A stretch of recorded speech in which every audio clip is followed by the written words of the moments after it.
Hello and welcome to Backstage with Gig Performer. My name is Brett Pontecorvo, and we are here today with a super special guest I am extremely excited about. But before we go on with that introduction, go ahead, let us know in the comments where you are tuning in from. We always love to hear from our viewers. We've got Glenn Short, of course, backstage regular. Glenn, so happy to have you here. And of course, we always have our question of the day. So today's question is, what is the most number of instruments you have ever plugged into one instance of Gig Performer? Today we're going to have a guest come on who has plugged in a lot of instruments into Gig Performer. We've got Carl Lutz bass tuning in from Bavaria. Welcome, Carl. So happy to have you here.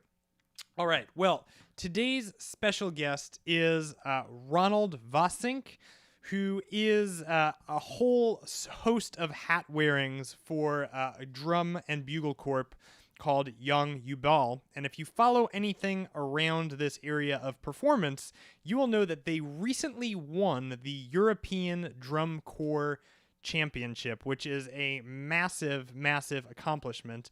And also, he did this with a very young group of kids, some as young as 7 years old. So large staff, but Ronald is responsible for a whole host of things, from coordinating staff to brass education to show designing to brass arrangements. So it's really quite a giant machine that they're working together. And you can even see in this image here, we've got Gig Performer in the background powering all sorts of cool things. For those of you who are around next week, we also have a special guest coming on, Dave Schultz, who is a keyboard player who has played for all sorts of really cool bands. We're actually going to be focusing on just a few, Wang Chung and Berlin being two of them. But if you're around next week, do tune in at the same time. But without further ado, I would love to welcome on today's guest, Ronald Wassink. Welcome, Ronald. How you doing today? I think you maybe muted yourself, though. Oh, you're unmuted. Welcome. Yeah. I don't know what the button is. Yeah, Oh. thanks for the introduction, Brett. Yeah, very nice. Thank you. Yeah, absolutely. We're so happy to have you here, and it's a real honor. And congratulations on the European Drum Corps Championship. That's massive. For those of us who have no idea about anything European Drum Corps Championship, like what is that process? Like, how many teams have you competed against? Like, how large is it? How many stages are there? What does it mean to actually win this competition? Well, it means a lot, of course, because you're European Drum Corps champion. Yeah, for the whole process of getting there are a few regional competitions in several countries. Right now, the drum corps activity is a little bit declining in number, unfortunately. Also because of COVID. There are some corps who actually could not compete anymore. But in last year's European championships, there were 5 junior corps in total, from Germany, from the Netherlands, and also from England. So there is some competition, well, trying to do our best, of course, to get to the first place. But our main objective, of course, is that the kids are having a good time and to educate them in music and dance. Yes. Yeah. It's really powerful. So much of my work has been with children, and like just watching kids stack up that confidence and momentum. It like transforms who they are. Like they become, upgraded, more developed version of themselves by interacting with music and with each other and with the teachers and with these stories. It's really a beautiful thing to see. So Ronald, who are you? What do you do? I know like by daytime, and what do you do by nighttime, and how does it all work with your involvement with Jong Jubal? Well, I'm actually a technical support engineer in the daytime, Wow. working on gas stations, Okay. and doing remote support, software updates, bug solving, troubleshooting, Mm-hmm. that kind of stuff. Mm-hmm. Um, and yeah, so in IT Mm-hmm. actually. Yep. Um, and yeah, that's my day job. And Okay. during my off day job, then in the night or in the weekends, yeah, I'm actually very busy with Jong Jubal, Mm-hmm. and all things related. That also some other projects. I also do just play for fun in a very good big band, Oh, cool. playing trombone. Awesome. And that's for my own development also as a musician. Yeah. Yeah. Yeah. Absolutely. So you've kind of had your head in the IT world. That's your career. So incorporating the technology into what you're doing with Young Ubal, I'm assuming felt somewhat natural to you. Yeah, Yeah. indeed. So when I started with Young Yuval in 2008, Mm-hmm. I was already doing show designs and writing music for the senior core. Actually since 92. Wow. Okay. So way back. How did you But get then I involved? was How did that start? Were you in a drum how corps? I actually was in a marching band, a Okay. local marching band, nearby Dordrecht, where I live right now. But yeah, I wanted to get into a drum corps, and that's actually was Ubal. Wow. Um, and there I started just playing baritone. Um, and soon I got involved in instruction, and also the music writing, Mm-hmm. music arranging for the core. Mm-hmm. Mm-hmm. So way back then all was with pen and paper, Yeah. so it was Woo! computers. Yes. Yeah, so Yes. I got the whole process of the digitalization actually of Mm-hmm. programs where to write music with, programs where to write the show designs with. Mm-hmm. um, yeah, Mm-hmm. so I've seen them all. I tried Wow. them all. Wow. What do Yeah, you write in now? Are you a Finale user? no, I'm a Sibelius user Okay. actually. Okay. Yeah, yeah, Awesome. Um, yeah. but Young Ubal has been around. Is it 100 years old? Has it hit 100 yet? Like this is like a well-established drum corps. Ubal did. Ubal was actually founded in 1911. Okay. And Young Ubal, so that's the youth Mm-hmm. division with kids between the age of 8 and 16. Mm-hmm. They were founded at 1932, so we're actually 91 years old right now. Wow. Wow. Yeah, It's kind of cool with like just having that much history of, just sticking to it and doing it over and over, right? That's really awesome. Um yeah. so It's right really engaging. uh sorry, I didn't mean to cut you off. What were you saying? No, I say it's really it is something special. It's a passion, Mhm. what Mhm. we have for to do this for the kids, and Yeah. also for the audience, and to have them get them a good time. Yes. Yeah.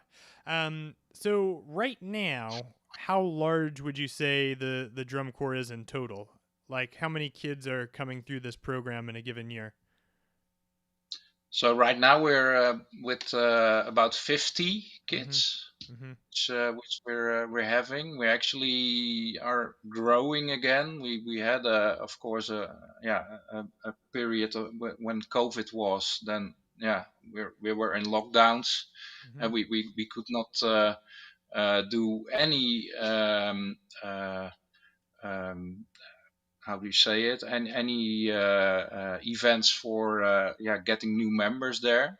Yeah. Um, and that was a bit of a hard time, but we managed to keep the membership good. So no members were leaving. We were doing things online Mhm. via Teams. We do rehearsals. We did Kahoot quizzes, all Wow. kinds of things to keep together while we could not physically do so. Yeah. Yeah, it's so meaningful. Wow. So you made it through COVID. You're back in person performing. Yeah. And does Jong Jubal have hmm like an official mission statement? Yeah, well, the official mission statement is we always say that the most important thing is that the kids are having fun. Yeah. And that's so they're together, they're making friends Mm-hmm. and having a good time. Yeah. That's number one. And Mm-hmm. at number two, we try to give them a good music education, dance education, and try to perform at the highest level which is possible for them. And Yes. that's of course different for a 8-year-old kid than compared to a 16-year-old kid. Mm-hmm. So also there, we have to give them a differentiated approach in what we teach them and what we Yeah. give them to do. Yeah. Absolutely. Okay, so there are like so many questions on the top of my head for all of this, but for those of us who are watching who don't know, I think we need to show some video so people know what you're doing, Mhm. because it's really Yeah. incredible. So I'm gonna pop this video on. Is this of the championship performance, or is this from a different one? No, it's not a championship performance, but this had a pretty good view of what we do. It Okay. was actually the Jubilee tattoo we had last year, Okay. um, because we're 90 years old, Okay. and it gives a good impression of what we're doing, and especially of course what we are using a gig performer for Mm-hmm. with the sound we're Yes. using ever Yes. since. All right, let's roll this video. Here we go.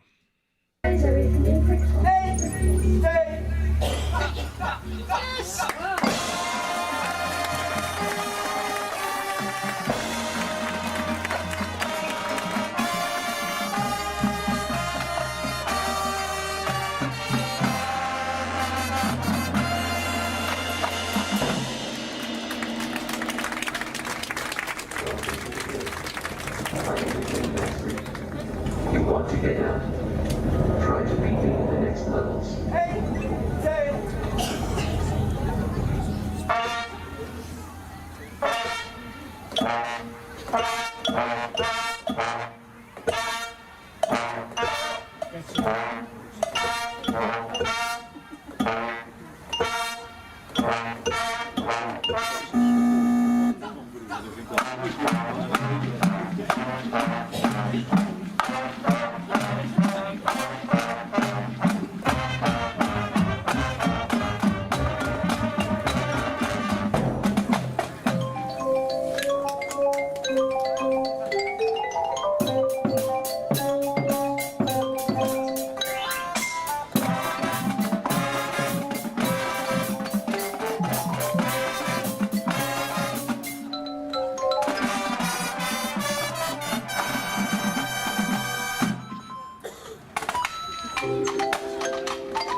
Oh wow. Okay, that's amazing. Really unbelievable. Okay, so for viewers who don't really understand what's happening, can you explain kind of the concept of what they're looking at, and also it seems like this is just your concept in general. Like what are we seeing here? Yeah, well, the last year's show was entitled "The Game," and the story is about a gamer who sneaks in to an arcade hall, and there he finds an arcade game which is a bit special. And Mm-hmm. when he's trying to play that game, he is sucked into the game actually, and he Mm. becomes in the digitalized world of the game itself, and encounters the game master. And to get out of the game, the gamer needs to beat the game master, and therefore, the gamer needs to play all kinds of small mini games, and that was actually the part which we have just seen, where we actually advance through a time with the games. So we started with one of the first games called Pong, and we used also the original Pong sounds from the game, Awesome. and you cannot hear, I think, in the video that well, but we also use that stereo effect, of course, and you see the kids going and with their head from left to right, follow that small pixel which is going to between the two stripes. Yes. Then we advance in the Space Invaders part. After Space Invaders, we go into Pac-Man. Then Super Mario comes along, of course, and at the end, we play the Tetris piece. Yes.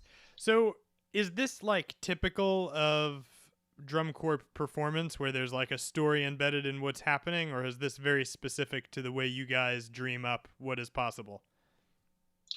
No, actually, the most shows which are created nowadays are actually team based. Okay. So they have a story to tell. Mm-hmm. But yeah, nobody is saying that you can't do a show with just playing fun songs. Mm-hmm. That's also a possibility. Mm-hmm. But yeah, it gives an extra layer when, of course, you can tell a story, and you can also give more attention with it towards what you're telling visually. Yeah. Yeah. And or like just watching it, I'm like, oh, I get it. Like it's almost, borderline theater, right? It's like it's got its own identity, but you're very much sucked into the story of what's happening through the music and all of the movements. It's very, very cool.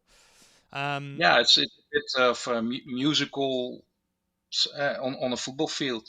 Mm-hmm. So you can say it that Musical on way. a football Yeah, field. Yeah, it's beautiful. yeah, That's exactly what it is. yeah, yeah. Okay, so let's talk about like what problem does gig performer solve for you? What like I guess the reason I'm asking it that way is because we've just talked so much about the vision for Jong Jubal and why you're doing what you're doing and the story behind what you're doing, and the arrangements are happening and the dance is happening. So like gig performer aside, this project would still stand. But what is it that gig performer allows you to do, functioning as a tool that gives you something extra or special? That's a very good question. And of course, yeah, the gig performer was a perfect answer for this. But we did not start with gig performer in the first place, of course, because gig performer simply wasn't there yet Yeah. at that moment in time. We first started with in 2010 actually with using the silo synths, Mm-hmm. and then we used V machines actually to get those VST plugins running. So Um, let me pull this back up here. So these are the xylosynths down here, right?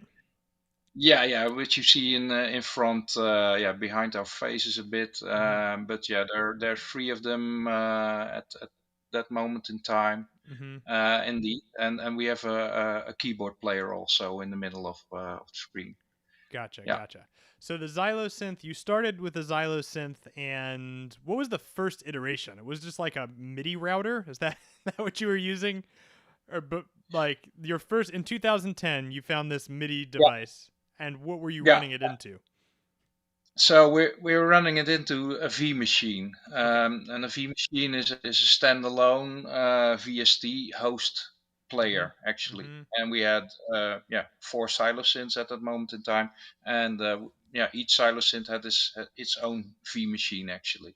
Wow. So we have to program them individually, and it was a bit of a hassle. Mm-hmm. Lots of thinking, lots of trying, and lots of crashes, etc. So Mm-hmm.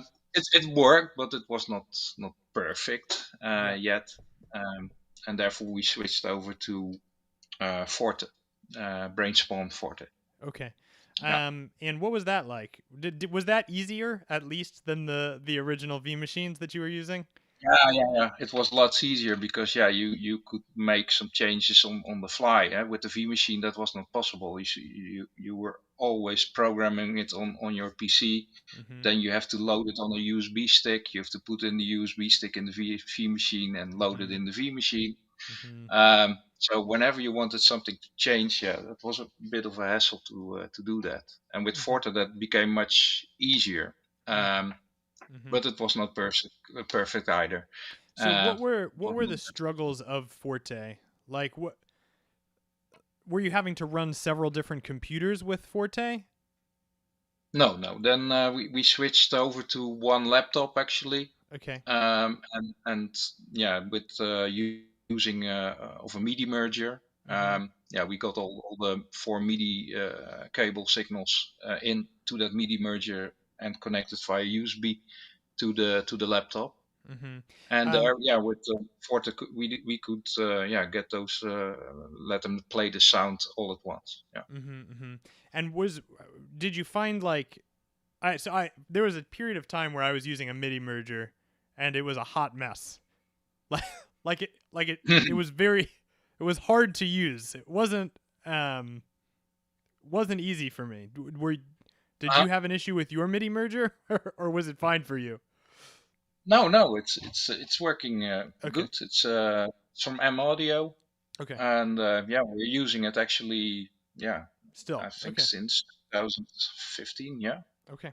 Okay. Cool. And what was the transition to Gig Performer like? At what point did you switch?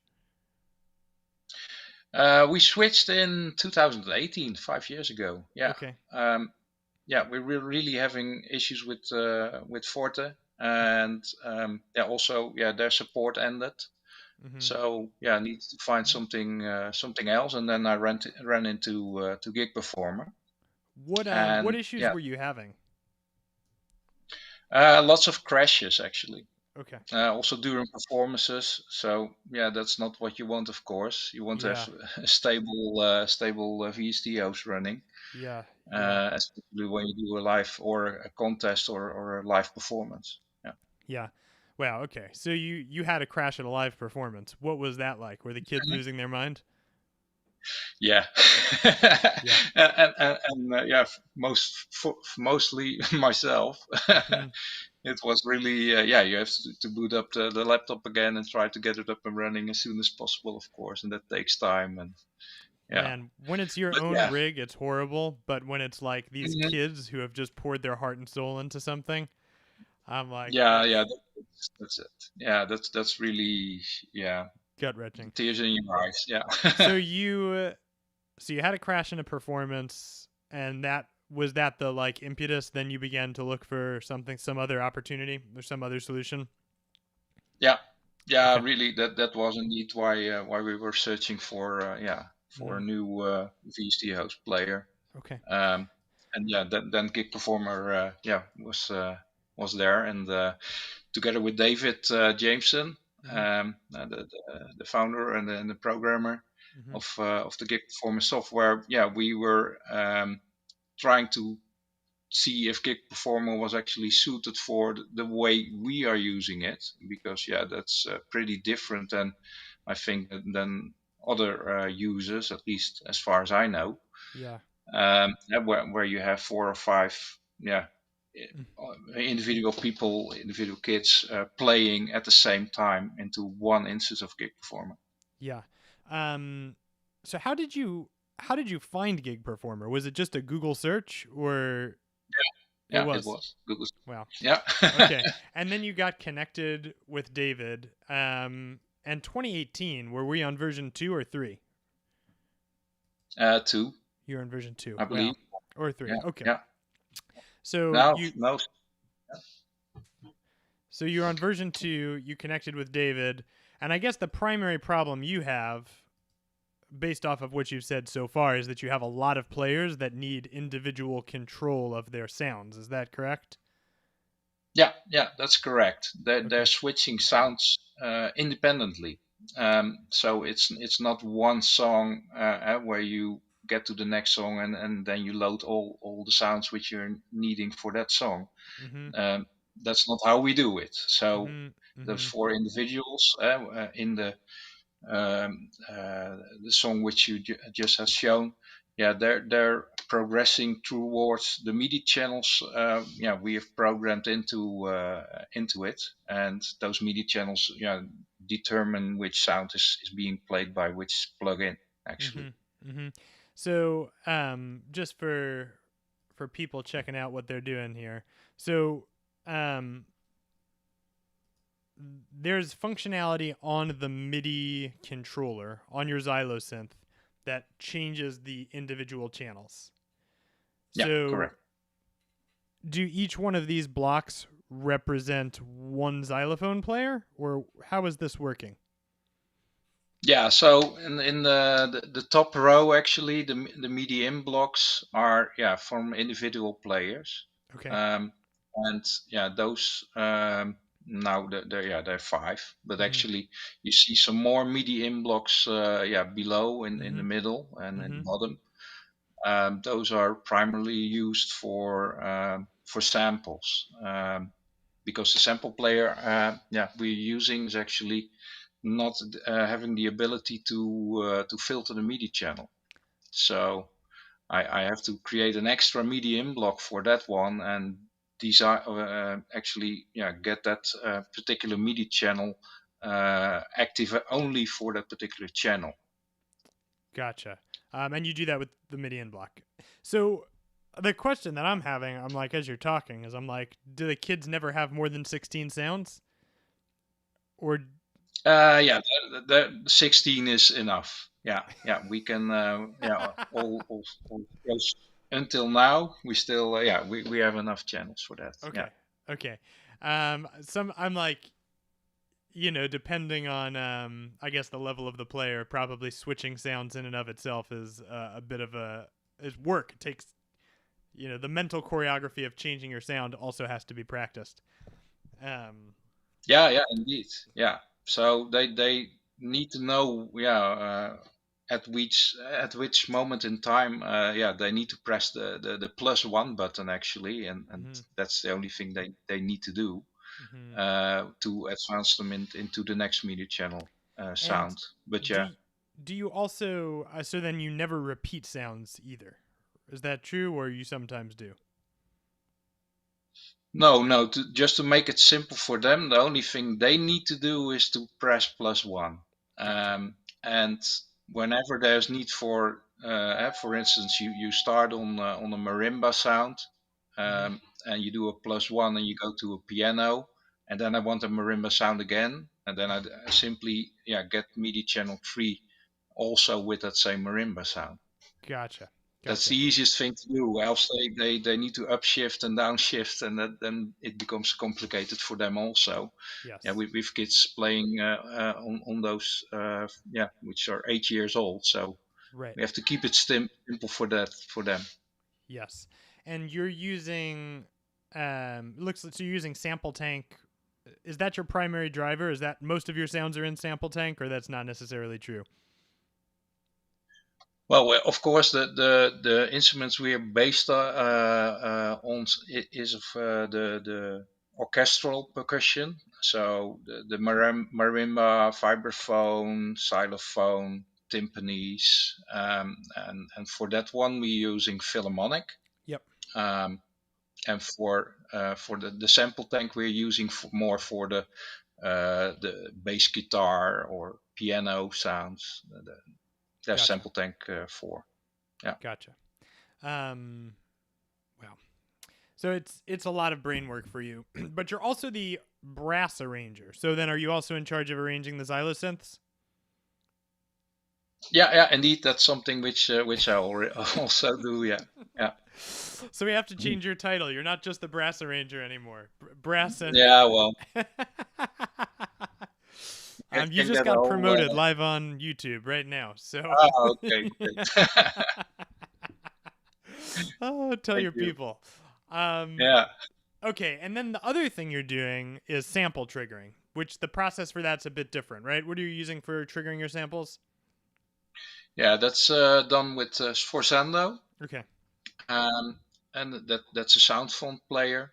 Mm-hmm. I create WAV files, and then load them into Sforzando, Mm-hmm. and you can assign keys to specific samples. Mm-hmm. So, for instance, when we did the Space Invaders theme, Space Invaders was a very simple thing, and just had some descending four notes, but all have their own sound, or in original game sound, and Mm-hmm. also incorporate that one into the show, Mm-hmm. because I also want to have that authentic sound. And we can do that descending line of notes, of course, with the brass instruments.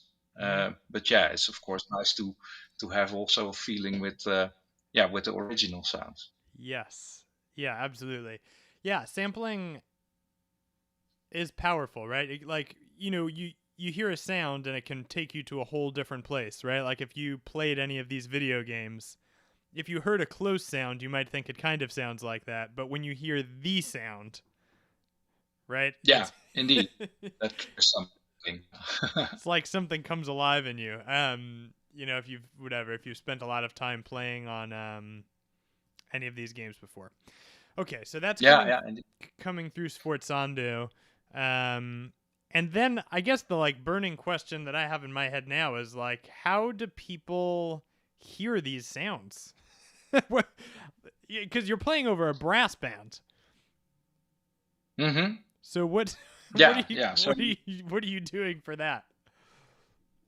we have to amplify it, of course. Yeah. So we have two separate amplify systems connected to it. Okay.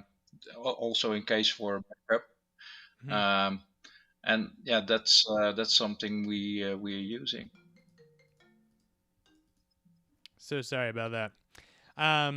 So you have the amplifiers mounted into a car. Is this true? Yeah, yeah, indeed. Yeah, all things are in there, and all cables are coming out of it. It's well, just like you're seeing on the screen with all the wires. There's also all kinds of wires going back and forth to from the silosynths and to the speakers. To get all powered and playing. Yeah. Wow. So what is uh like how is that how large are these speakers? Like how much power do you need to have to play over a brass band? Well, you have to go about 600 or 1000 watt Okay. to actually get in balance. Okay. Yeah. So and that's sufficient. It works. Yeah. Okay. And then I guess I didn't even think about this, but I'm assuming you're not driving the speaker around. So is that something you're considering when you're doing these arrangements, that like the sound for that particular thing is always coming from one area and the horns are moving around, or on a football field does it not matter? No, it's actually you're in a musical theater, and Mhm. there also the audience is of course in front of the stage. Mhm. So the speakers are actually left and right from the stage, and Gotcha. the best thing is of course to get the audio, the acoustic audio and the electronic audio in a good balance. Mhm. And so we also have somebody also in the audience sitting there, and I have a connection with him via the phone, just with an in ear, and he's telling me to how to get the balance right, um, Wow. because you don't want to overpower the acoustic audio. So, and do you do that for the whole show? So you're like riding the volume for the whole show, or you set the levels and then you're done? No, I'm there the whole show. Yeah. Wow. Okay. So that's an additional element. So now I see, because they can't do it themselves, right? Like they wouldn't even be able to hear what the audience is hearing. So you do need somebody in the audience to make sure that the levels are the same. That's Yeah. fascinating. Of course they can play. Of course they can play dynamically on the silosynths. Yeah. Simply by playing softer or louder. Mhm. but yeah, the total mix, of course, is always a very important thing. Mm-hmm. Mm-hmm. Yeah. Did you have a performance where you didn't have that, and then you figured it out, or did you know already that that was going to be needed?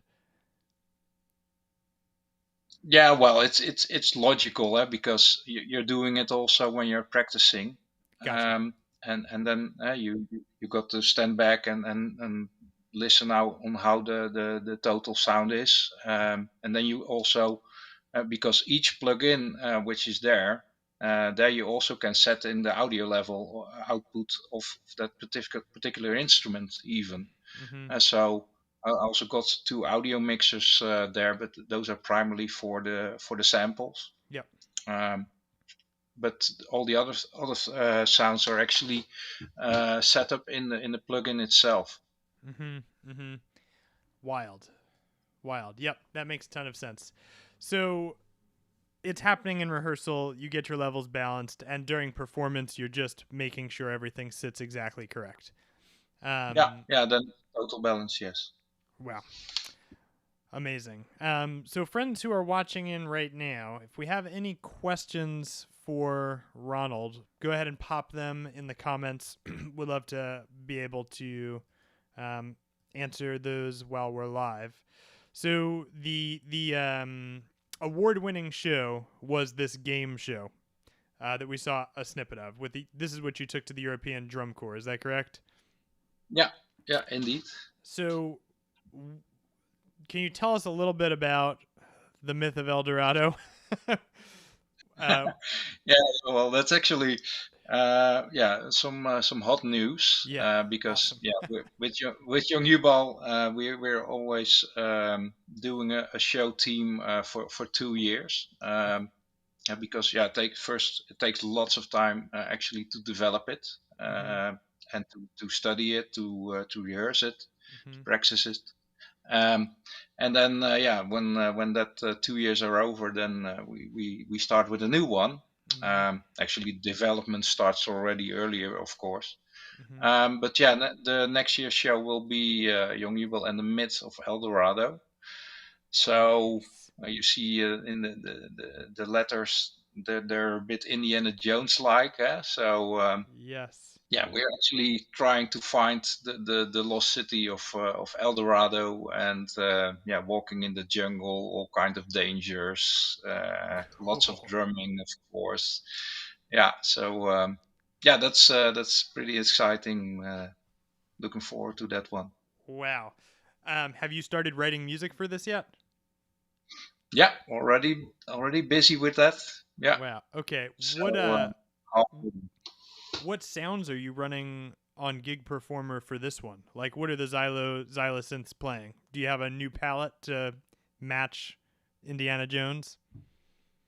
yeah, that's still something in under development, and also part of the writing process. Of course, you start with yeah, the main lines in the music, but yeah, it will be more jungle like, so more wooden percussion sounds, and of course yeah, jungle samples with animals and birds and Yeah. that kind of stuff. Yeah. Wow. Really cool. So there'll be some sampling and all of that. I'm like, this is one I want to come see. It's not too close to my home though, so Well, there's uh, always YouTube. there's always YouTube. Which, by Yeah. the way, if you are watching right now and you check out the description below, the whole YouTube channel is on there, so you can see what they're doing. And they also have a great photo reel. So this is from this is also in the description. These guys are from your the younger core, correct? Yeah. That you're Yeah, working with. indeed. So Yeah. there's lots of stuff on the internet if you want to check out what they're doing. It's very, very cool. All right, so this is our last call for questions, but I have a final question for you, Ronald, which I love to ask to everybody, but I've lost my. Here we go. If you were going to give a bit of advice to a new gig performer user about getting started, what would you tell them?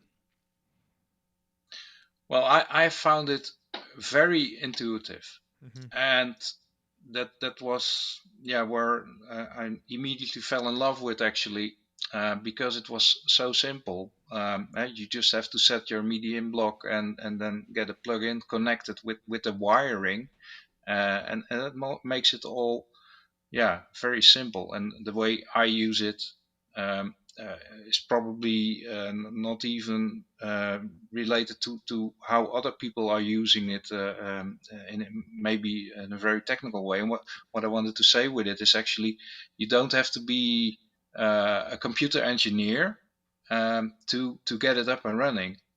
You simply, yeah, if you're a musician, you don't want to be bothered with that. Right. You just want to play great music, Mm-hmm. and their gig performer is actually, has helped us a lot with, because, yeah, what we were thinking, it was possible, and that's the beauty of it. Mm-hmm. Mm-hmm. Yeah. Yeah, absolutely. I in one of the blogs that David has written, he says something about being very skilled in tech, but not wanting to have to put his tech hat on when he's playing music. Um, That's so entirely true. it's one of the like foundational mental elements in the building of gig performer to begin with is that when you're playing music, you want to be thinking about the music that you're playing. And the more time you have to spend building something, the less time you're spending playing music. So the simplicity element is so paramount. Um, well, Ronald, thank you so much for being with us. It's like an absolute honor to have you on and share what you're doing. And also amazing what you're doing with these kids, just like transforming lives and all of that stuff. So thank you so much for being with us. It's much appreciated. Yeah, thank you. Yeah, thank you for that. I have the opportunity to, yeah, to tell something about it. So, Yeah, really, absolutely. really good to hear. Absolutely. For those of you who are watching right now, we will be back next week with Dave Schultz. So if you are around, come check that out. Dave is amazing and is doing really cool stuff with Gig Performer. So we hope to see you then. Ronald, thank you again. And friends, we'll see you next week at the same time. Thank you so much.